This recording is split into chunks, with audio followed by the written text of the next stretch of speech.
Berita Sumsel 24 jam hari ini. Bagi Anda yang sedang mencari hunian yang nyaman, saat ini sedang berlangsung event Prime Expo yang digelar di Palembang Icon. Di sana pengunjung bukan hanya disuguhkan rumah yang indah, namun juga mendapat edukasi dan hiburan yang mungkin akan menjadi pengalaman bagi pengunjung. Bagi Anda pasangan muda yang sedang mencari hunian yang nyaman, alangkah baiknya berkunjung ke Palembang Icon hingga 28 November nanti. Di sana sedang berlangsung event Prime Expo yang menyuguhkan properti dengan mengusung konsep Real Estate Expo Anti Mainstream. Konsep ini digelar dengan menggabungkan beberapa event secara bersama. Tujuannya agar pengunjung yang ditawarkan yaitu bagaimana pengunjung mempunyai pengalaman yang berbeda ketika berada di center area event.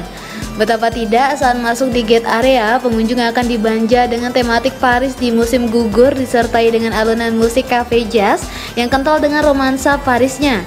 Selain disuguhkan properti yang nyaman, Prime Expo juga memberikan beyond edukasi, sharing, dan entertainment.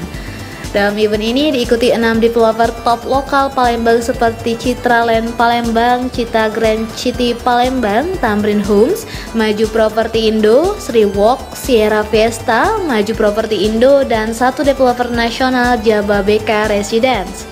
Jadi tunggu apa lagi? Segera kunjungi Palembang Icon untuk mendapatkan informasi terkait properti yang nyaman. Ending itu gak bisa kita pegangin harganya, jadi dia akan lari terus gitu, kita gak akan kepegang kakinya gitu.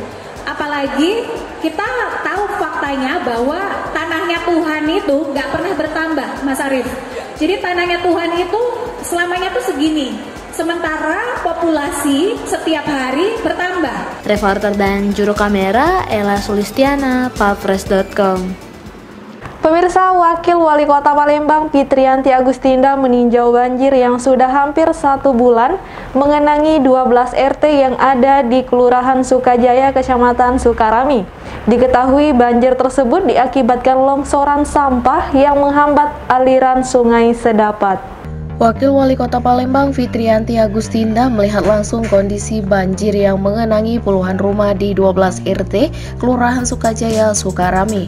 Di sana Fitriyanti melihat kondisi drainase serta dilakukan pengerukan drainase agar air bisa berjalan dengan lancar. Namun biang banjir yang tergenang hampir 1 bulan ini diakibatkan longsoran sampah yang menghambat aliran Sungai Sedapat. Fitri menjelaskan longsoran sampah yang berasal dari TPA Sukawinatan cukup banyak. Diketahui panjang longsoran mencapai 250 meter dengan kedalaman 3 meter. Oleh sebab itulah pihaknya sudah mengerahkan alat berat untuk dilakukan pengerukan. Dia juga sudah berkoordinasi dengan Dinas Lingkungan Hidup dan Kebersihan Palembang yang mengelola TPA Sukawinatan. Koordinasi dilakukan agar pihak tersebut memperhatikan gunung sampah sehingga tidak lagi longsor ke Sungai Sedapat. Sementara itu, Kabid PSDA Dinas PUPR Kota Palembang RA Marlina juga mengaku akan memasang cerucup untuk menghalangi sampah agar tidak langsung jatuh ke sungai. Reporter Dian Cahyani Fitri, Palpres.com. 4 ruang yang digunakan untuk kantor di SMP Negeri 1 Prabu Muli terbakar. Akibatnya sejumlah dokumen penting ikut terbakar, diantaranya dokumen penggunaan dana BOS dan akreditasi sekolah. Petugas pemadam kebakaran terus berupaya memadamkan api yang melahap sejumlah ruang SMP Negeri 1 Prabu Muli. Di antara petugas terlihat Wali Kota Prabu Muli, Ridho Yahya, ikut membantu petugas dengan menarik selang agar lebih dekat dari titik api. Dari insiden ini diketahui api membakar 4 ruangan yang digunakan untuk kantor seperti ruang kepala sekolah, wakil kepala sekolah, guru, dan ruang tata usaha.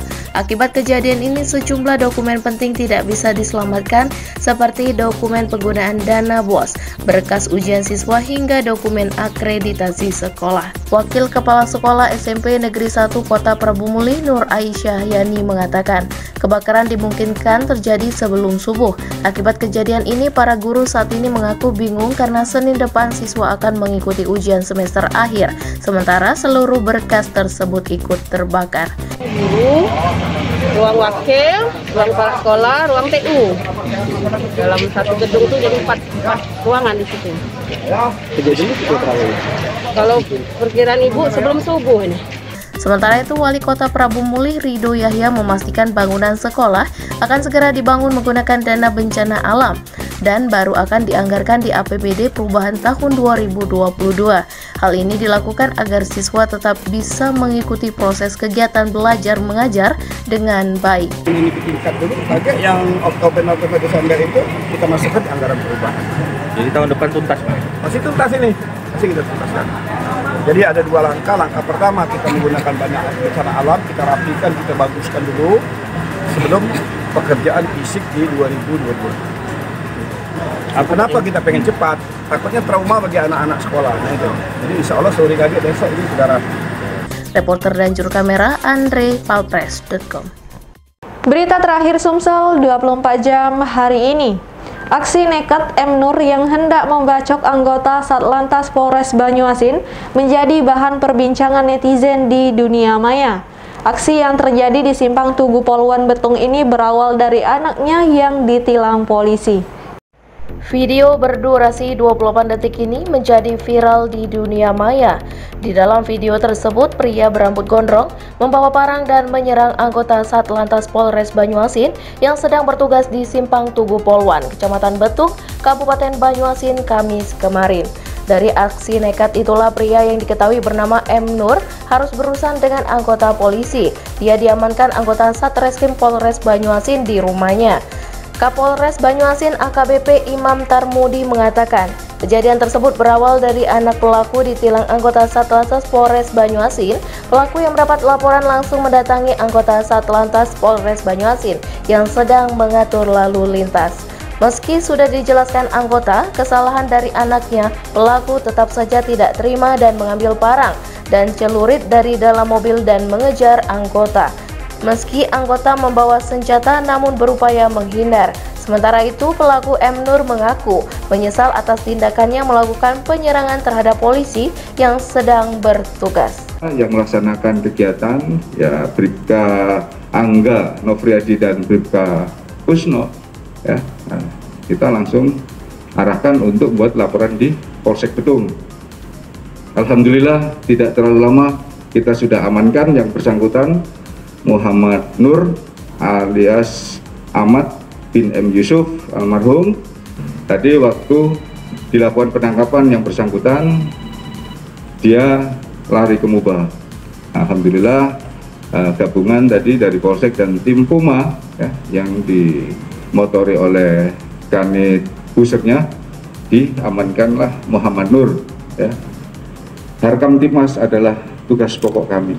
Kami juga siap melaksanakan kegiatan-kegiatan yang bisa mendukung program-program pemerintah. Reporter dan juru kamera Budi Alamsyah, Palpres.com. Demikianlah berita Sumsel 24 jam hari ini. Untuk pemirsa Sumsel 24 jam, jangan lupa tetap menerapkan protokol kesehatan seperti menjaga jarak, mencuci tangan, dan menggunakan masker. Saya Sri Depi, sampai jumpa.